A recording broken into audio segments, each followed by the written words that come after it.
অনুরাগের ছোঁয়া ধারাবাহিকে আজকে আমরা দেখতে পাচ্ছি দীপা প্ল্যান করে রূপাকে সেনগুপ্ত বাড়িতে পাঠিয়ে দেয় সূর্যের ওষুধগুলো চেঞ্জ করে দেওয়ার জন্য। দীপা জানে আগে ডাক্তারবাবুর ওষুধ চেঞ্জ করতে হবে, তাহলেই উনি সুস্থ হয়ে উঠবেন, আর উনি সুস্থ হয়ে উঠলে সবকিছু ঠিক হয়ে যাবে আবার আগের মতো।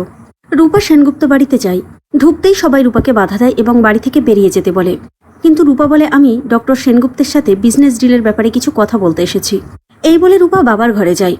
সেখানে গিয়ে রূপা দীপাকে ফোন করে, বলে, মা, আমি সেনগুপ্ত বাড়িতে ঢুকে পড়েছি, আর আমি এখন বাবার ঘরে ঢুকছি। দীপা বলে, রূপা মা, তুই পারবি, ঠাকুর তোর সহায় হন। রূপা সূর্যের কাছে গিয়ে বিজনেস ব্যাপারে কিছু কথা বলছে। কথা বলার মাঝখানে রূপা সূর্যের কাছে একটু জল খেতে চাই। সূর্য বলে, হ্যাঁ, আমি এক্ষুনি দিচ্ছি। কিন্তু রূপা বলে, না, আপনি বসুন, আমি গিয়ে নিয়ে নিচ্ছি। এই বলে রূপা জল খাওয়ার নাম করে ওষুধগুলো চেঞ্জ করে দেয়। তারপর সে বাড়ি থেকে বেরিয়ে পড়ে, আর সোনা আর উর্মিকে এটাও জানিয়ে দিয়ে আসে যে আমি এই ডিলের ব্যাপারে প্রতিদিনই আসবো ডক্টর সেনগুপ্তর সাথে কথা বলতে। ফিরে এসে রূপা দেখে মা মন্দিরে পুজো দিচ্ছে।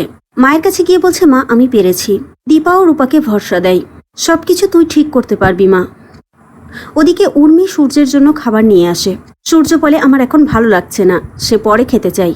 কিন্তু উর্মি এক গ্লাস পানিতে ওষুধ গুলে নিয়ে এসেছে, সেটা না খাওয়ালে তার শান্তি নেই।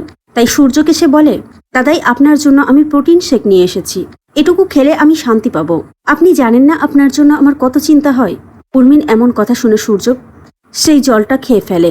সাথে সাথে সূর্য অসুস্থ হয়ে পড়ে। উর্মি মনে মনে বলে, কি করে পারবি তুই দিদি, তোর হাজব্যান্ড এখন আমার কবজায়, তুই কিচ্ছু করতে পারবি না। এই বলে হাসতে হাসতে চলে যায়। এদিকে দীপ ফোন করে দীপাকে, বলে, বড়মা, তুমি একবার এই বাড়িতে এসো, যা অসুস্থ হয়ে গিয়েছে।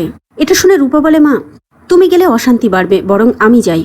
সেটা ঘুরিয়ে দীপা বলে, তুই গেলে বারবার ওই বাড়িতে অশান্তি বাড়তে পারে, আর তুই গেলে বিষয়টা হয়তো সামলাতেও পারবি না, তাই আমি যাচ্ছি, যা হবার তাই হবে।